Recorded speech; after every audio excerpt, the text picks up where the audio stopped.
We recently passed 500 subscribers, and in celebration, we're gonna do a Q&A.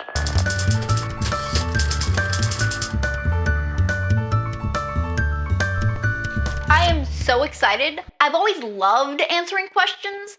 I was the kid who would fill out any survey I could find just for fun. I would never actually mail them in to submit them, but I loved answering the questions. Yes, kids, this was the pre-internet survey days. If I was a kid today, I'd be skewing a lot of marketers' research right about now. Anyway, on to the fantastically awesome questions you guys gave me. Nadia Reeds asks, where are you from? I am from Idaho in the Northwest United States, but I've lived in Southern California for the past 7 years or so. That was a culture shock. My entire home state has like 1 million people. Heck, the state has only a single area code. We didn't even have to dial area codes when calling people. Then I moved to Los Angeles, where the metropolitan area has something like 10 times the amount of people as my entire state had, and where you can pass through 3 area codes just to get to the beach. Crazy! Today in Jen's library asked, do you have a book-related job?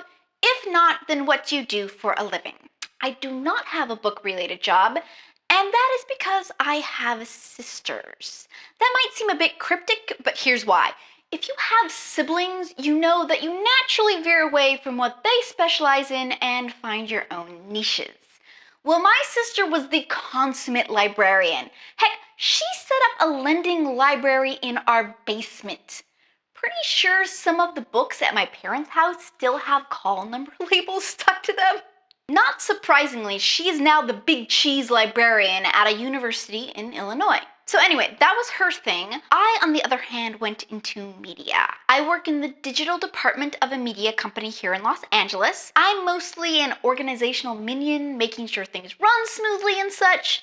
Those of you with organizing jobs know what I'm talking about. However, I also get to do a bunch of research into the state of the industry and the future of the industry, which is really fascinating. Similarly, Ramblings and Green Tea asked, what is your occupation at the moment, and what would be your dream job? Okay, so we answered the first part.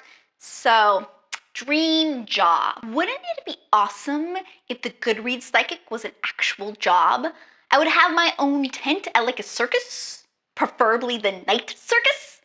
I'd set up my tent every night and people would come in and I'd all mysteriously hand them a laptop and tell them in sepulchral tones, log in. Ooh, I need a properly psychic name. What should it be? What should it be? So yeah, dream job, Goodreads psychic in the night circus, definitely. Another question from Nadia Reeds was, have you really read more than 1,000 books? If so, any tips for reading faster?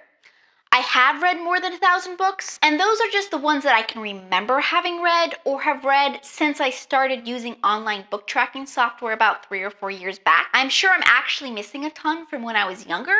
As for reading speed, I've been thinking about doing an entire video on the question, so stay tuned for that soon. Magnificent Books asked, what made you get started with booktubing?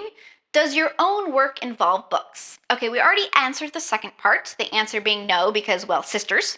As for what made me start booktubing, I was watching a lot of YouTube for research for work and I kind of fell in love with it and wanted to try it out. And really the absolutely only thing in this world that I can talk about ad nauseum forever without pausing really is my first and forever love, books. So when I heard there was this thing called Booktube, I was all like, wherefore is this thing called Booktube? I must that. And when I got there, I was like, my people, I have found you. And I haven't really looked back since. I love this community. Cheryl301 asks, who is your all-time favorite author and book? Favorite author, Juliette Marillier. Favorite book, Jane Eyre.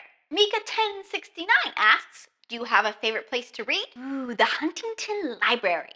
Okay, so that's my theoretical favorite place to read, but I've always secretly wanted to take a book and go curl up in a corner of the gardens to read. The Huntington Library is this old estate of this really rich guy from the early 20th century. The library part is actually a museum with lots of ancient books that he collected, including one of the 11 Gutenberg Bibles in existence. Let's just say his collection of first editions is better than my collection of first editions.